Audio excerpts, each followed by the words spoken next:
In college, I became friends with Jocelyn.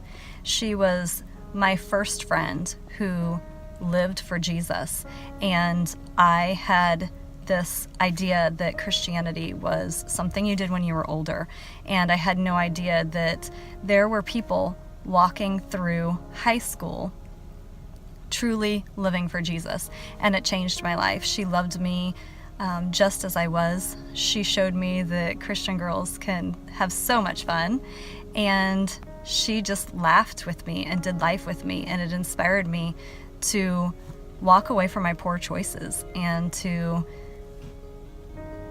live for Christ. My friend Jess believes that God is real. Recently, God placed a calling on her life that was hard. It meant sacrifice, it meant saying goodbyes, and it meant going. Watching Jess walk through that with God, though, really strengthened my faith. I know that when God asks something of me, that I can be obedient because I've seen how trustworthy and faithful and worth it He is in Jess's life. I've learned about God's faithfulness and what it looks like to follow Jesus from people like my youth leaders in high school, from people like Chris and Kathy and Molly and Lee, who showed me what it really looks like to be faithful.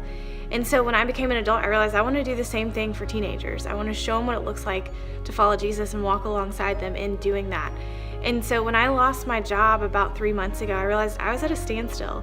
I could stay in the industry I'd worked in for 8 years, or I could step into the thing that I felt like God was always calling me to.